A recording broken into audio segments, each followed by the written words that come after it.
think I expressed this already, but so long as the MVP of the NBA, who's having one of the greatest seasons of all time, continues to put these performances on, the spotlight too bright performances, the glasses will stay on. We're having a conversation that I feel like we keep having. I don't know if you're paying attention, but have you watched the last 3 games that the MVP of the NBA has put together? If you haven't, let me remind you of these stat lines. So just a couple of days ago,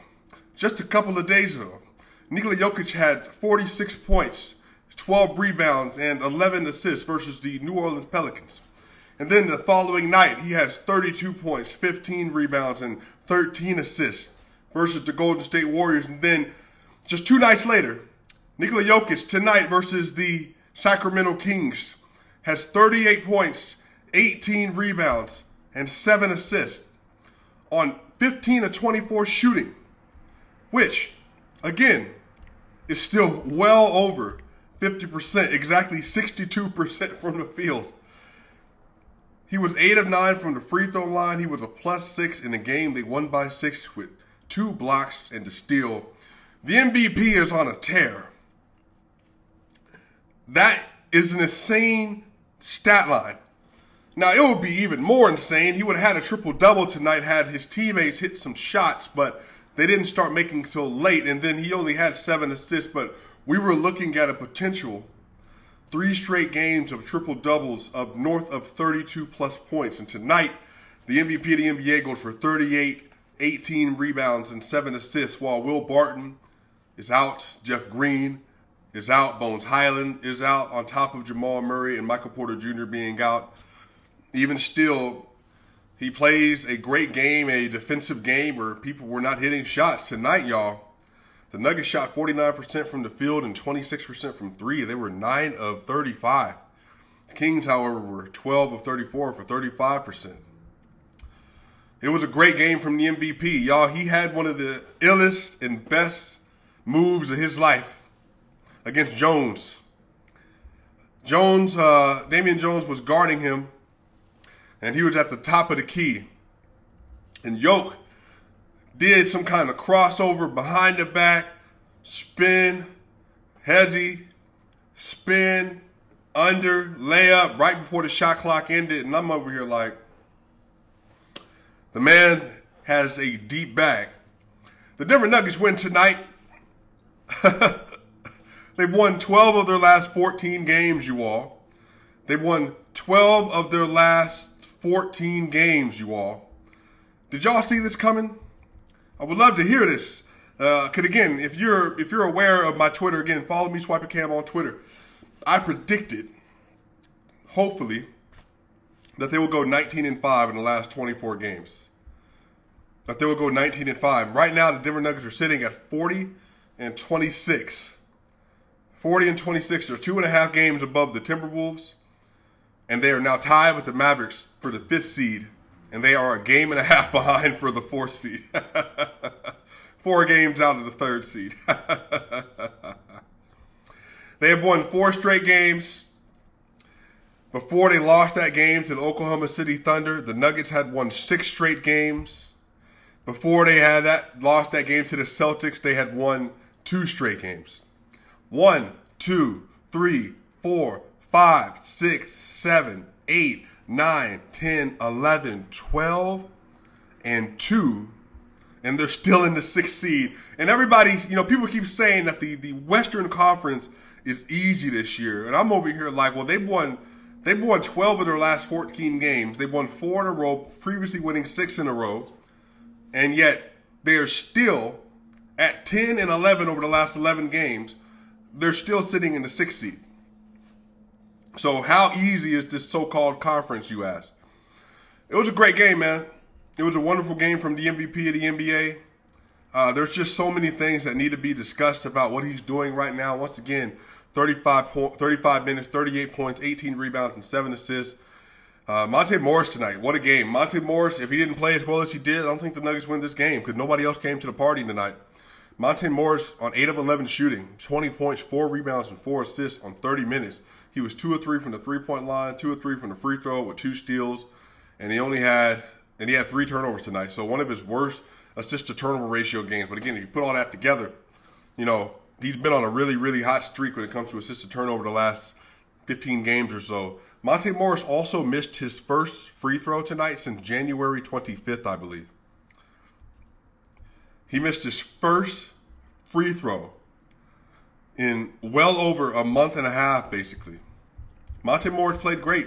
He had some great clutch buckets to the end of the game as well.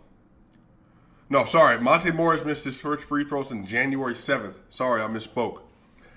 Again, man, we're getting great starting point guard caliber play from Monte Morris. It needs to be talked about. It needs to be celebrated. By the way, y'all, if y'all can't see, I'm moving.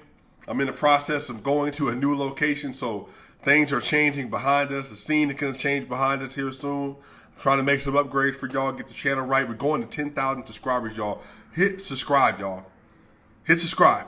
Let's get there together. 10,000 subscribers by the end of the season. I know we can do it. I know there's enough of us here. Let's grow the channel. Come on, y'all. We can do it. I know we can do it, man. We're doing big things over here. Now, Monte Morris played a really good game, man.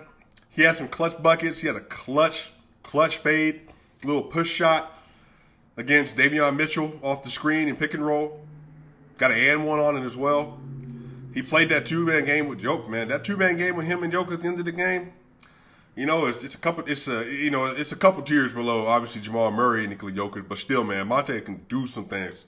He's great body control. I trust him when it comes to mid-range. I trust him on 3-pointers and late-game situations. He's been really good, man. He's been great. Big shout-out to Monte Morris tonight. Aaron Gordon, 11-5 and 3 on 4-10 and 0-5 from 3, 3 of 3 from the free throw line. He was a +3. Aaron Gordon did not have a great shot selection tonight. There was one time, too, where I think Jokic got an offensive rebound off a missed shot, kicked it out, and then AG just doing some stuff tonight. He had 3 turnovers tonight, and that's a lot for AG. You know, AG can't really afford to have that many turnovers.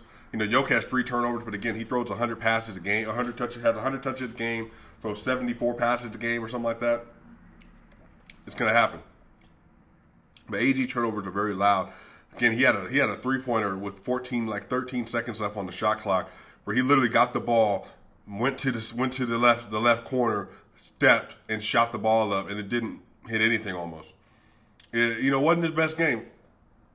He played decent defense. Harrison Barnes did not play well, and that was because of AG. Harrison Barnes, 17-5 and 5 and 5 of 11 and 3 of 7 from 3. He didn't start playing well until towards the end of the game. De'Aaron Fox, by the way, had 32 points and 10 assists and 5 rebounds on 12 of 23 shooting. It's a good game from him. But yeah, man, AG played good defense, but that offensive decision-making wasn't great. Austin Rivers tonight played really good defense on the perimeter. He had a really, really clutch 3 towards the end of the game. 32 minutes, 6 points, 3 rebounds, 3 assists, 2 of 8 from the 3-point. 2 of 8 from 3, 25%. And he was even tonight, but he played really good defense. And then Davon Reed got to start, had 7 points, 2 rebounds, and 2 assists. He was in there for his defense to replace Jeff Green. He was 3 of 6 from the field, 1 of 3 from 3, and he was a +3 tonight. So he played really well in spots. Deke Nagy got some minutes again today. He was 0-1 from the field, but he was a +6 tonight. Had some really solid minutes. Jermichael Green had 6 points, 7 rebounds, and 1 assist. 1 of 3 from the field. He was 4 of 4 from the free throw line. I wish he could shoot free throws like every possession, every time he touched the ball. He had a great steal today, led to a fast break. He was even tonight. Facundo Campazzo had 2 points, 4 rebounds, and 6 assists. He was 1 of 5 from the field, 0 of 3 from 3, but had some great steals. He had 1 steal, some great pass breakups. He was a +4 tonight. That was a great game from him today. Brendan Forbes had 11 points, 1 rebound on 4 of 11 shooting, but 3 of 8 from 3, which you really, really needed with that second unit. And he was a +6. So, man, great game. Boogie Cousins had 5 points and 6 rebounds on 2 of 3 shooting. He was even as well. You know, he played well in some spots, man, but he had a lot of foul calls on him today. He had 5 fouls. Some of them he deserved, some of them he didn't deserve. Just some real ticky-tack stuff, really, in that second half, man. I want to say the Nuggets were up 63-51 at half, and they finished with only 43 points scored. 43 points scored in the second half. And really 49 points scored by the Sacramento Kings. So it wasn't a great game, But they got the win. That's what's most important. They keep the win streak alive. They keep doing what they're supposed to be doing, taking care of these easy victories, relatively easy. They got the Golden State Warriors tomorrow. Steph Curry will be back. Wiggins looks like he'll be back. So hopefully they can get another great win that's back in Denver, y'all. Hey, SwipaCam, man. Hit the subscribe button. Let's grow this community together, y'all. Hey, I'm going to see y'all soon.